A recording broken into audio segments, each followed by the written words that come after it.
Imagine that one day you design a shirt and share it through social media with your friends and family just to get a sense of what they think. Now imagine that the very first comment that someone puts in says, "I wouldn't be caught dead in that shirt. I don't wear shirts." Okay, calm down, big boy. Wouldn't that be unnecessary? Wouldn't that be rude? Now, check out this example. Imagine that your kid or your nephew brings to you a painting for you to share with people through social media and get a feedback for what they think. Now imagine that the very first comment that someone posts says, "My kid could do way better than that with one arm tied behind her back." Wouldn't that be unnecessary? Wouldn't that be rude for you to get a comment like that? That's what we're talking about today. Being rude online. These, of course, are some very exaggerated examples, but there's some very subtle ways in which you and I may come across as rude. On today's episode of the Gentleman's Brotherhood, I want to share with you 7 things that you and I may be doing that come across as rude, and they may be painting us in a negative light to other people. I'll also share 3 tips from a notable American icon that can help us better behave when it comes to interacting in social media and online. And finally, I'm going to share some special tips that I use every day in order to avoid being that guy. This and more on today's episode of the Gentleman's Brotherhood.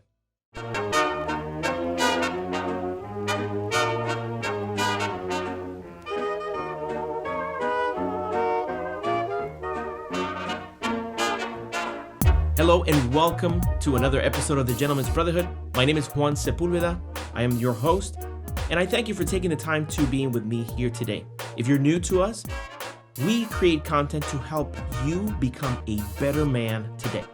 Today's episode of the Gentleman's Brotherhood is sponsored by Brothers in Bonds. More about them later in the show. On today's episode, we're going to talk about these 7 things that you and I may be doing inadvertently and creating chaos with our friends and family. Now, you may want to stay to the end because I have some tips to share with you about how to avoid any of this and not being that guy. So let's jump right into them. Number 1, commenting unnecessarily. On that first example I shared with you about the person writing the first comment and being super rude, you know how he could have fixed that? Simple, by this. Just swiping, just scrolling through and not stopping and being annoying or being rude to other people. Now, you may be tempted because you perhaps see that someone made a post that it's ill-informed, or perhaps is spreading some information that you don't appreciate or that you think it's wrong. I understand how you feel.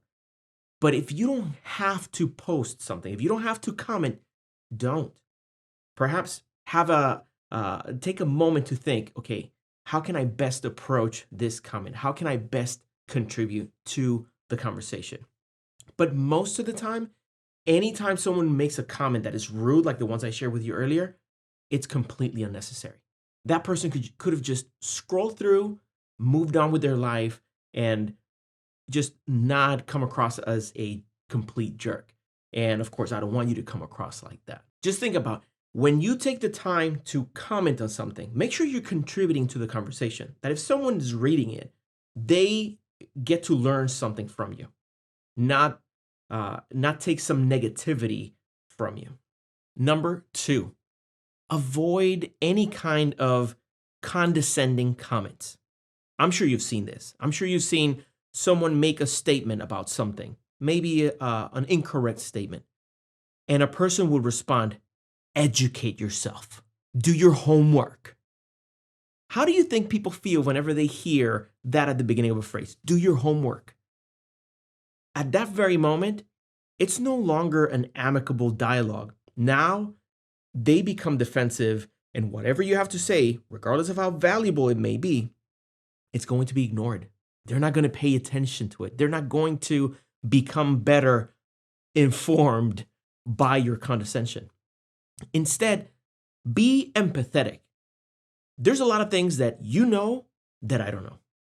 But by the same token, there's a ton of things that I know that you might not know. Now, what do I gain by belittling you for not knowing something I already knew? Every individual we come across has something to teach us. And we need to approach life in that manner, in a way that we're open to learn from other people and that we're not making people feel uncomfortable or inadequate for not knowing some fact that you may be familiar with. Number 3, using logical fallacies. This is a topic that it's near and dear to my heart, and one that I will spend a little bit more time in future episodes of the Gentleman's Brotherhood to help you use these tools of rhetoric, these tools of having conversations that will help you be a better conversationalist. They will help you protect yourself from misinformation, and they'll help you keep relationships tight together and healthy. And logical fallacies are just tools of language that people use many times unintentionally that deviate from a civil conversation. Now, I'll give you an example. One of them is an ad hominem. In the ad hominem fallacy, the individual, instead of addressing the topic of hand, will make an attack against the person perpetrating it. For example, if we were talking about a new construction that's happening somewhere in your city, and the person says something, right? If your response is, well, I can't trust you because you always get the facts wrong. I don't know where you're getting your information from. Now, that's an attack on that individual's ability to project or share information that's accurate. Attacking that individual, that's what's called an ad hominem. Guess what people's reaction is, for the most part, whenever they're being attacked? Shields up, ready! They'll put up those shields.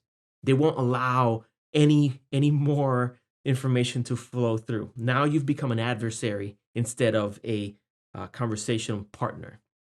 So that is one of the ad hominems that I wanted to share. A red herring is another one that's utilized quite often, where people are talking about one topic and then one of the individuals brings up something that is not entirely related and diverts from the main topic. I'm sure you've seen this. It's like most people address it like, don't change the subject, you see? But not everybody notices when the red herring is dragged along and people follow it. And now the conversation is going in a completely different trajectory as before. But like I said, more on these on a separate episode because there's plenty of material for us to discuss there and a lot of tricks that I want to share with you about them. Number 4, sharing graphic content. There are some things that once you see them, you can't unsee them. Like if someone stubs their toe on the corner of a night table and shows a picture of it to you, of their mangled black and blue toe. Nobody wants to see that. So you may be inclined to share with your friends pictures like this, but I totally discourage you from doing so. You may not think it's offensive, but for some people's sensibilities, it may be quite a unforgettable offense. Instead, if you want to share what happened, because listen, we care for your well-being. We want you to be okay. We want to make sure that you're not in pain, that you're not hurt. But we don't have to see the pictures. Let's go to the next one. Number 5, publicly bashing other people. You may be tempted to write something about a coworker or a family member. Even if you're not putting their name, I'm sure that if they read your post, they may know that you're talking about them. Or even worse, if a completely innocent party, someone who has nothing to do with what you're sharing, what if they think that they are the subject of your gossip or your bashing or your public humiliation? Now you have 2 individuals who are going to think that you are being rude, and perhaps you have 2 relationships to mend now. So one thing to avoid whenever engaging in social media, don't go publicly saying, oh, a certain someone did this or is acting this way. and leave it up to interpretation. It's not nice, and it really has the capacity to expand into a way more complicated situation in the future. Number 6, ghosting. Okay, what is ghosting? Is ignoring somebody's communication or pretending that you didn't see that message pop up and moving along and ignoring it. I know, you're busy, I'm busy, everyone's busy. Maybe you're postponing it to the future. You want to respond to it later. Keep something in mind. A lot of people will attribute an ignored message as a rude behavior. It may not be in your intention, but regardless, it's coming across as a rude behavior. So here's something that you can do to mitigate that. This is something I learned from David Allen, which is the author of the book called Getting Things Done. And in it, he has a 2-minute rule. If whatever comes across you, email, text message, phone call, if it's something that you can handle within 2 minutes, go ahead and get it off your plate. Just do it. Allowing these kinds of messages, these kinds of requests to accumulate, not only will overwhelm you, but it may be casting you on a negative light to the people that are sending the messages. So my advice is, if it takes 2 minutes or less, just get it out of your plate, get it done. All right? Hopefully that helps. Number 7, tagging people unnecessarily. I know, I have been guilty of this in the past. Maybe it's something that I want you to notice because you may be interested in it. Or maybe it has something loosely related to you, and I tag you.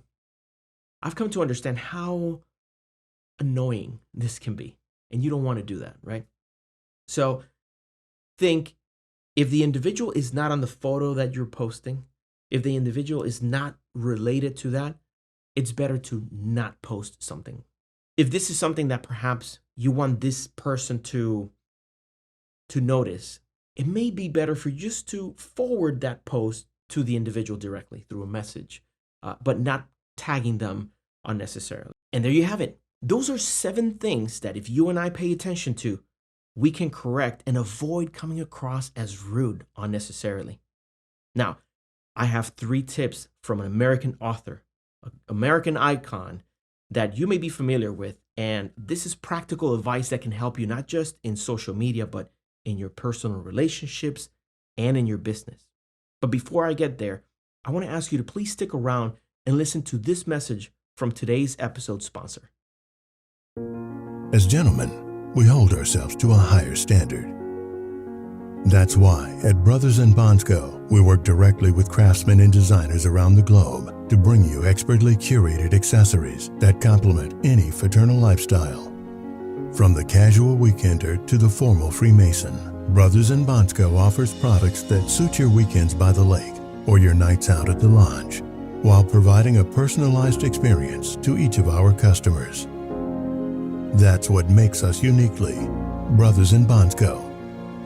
Find us on Instagram or at brothersandbonds.com.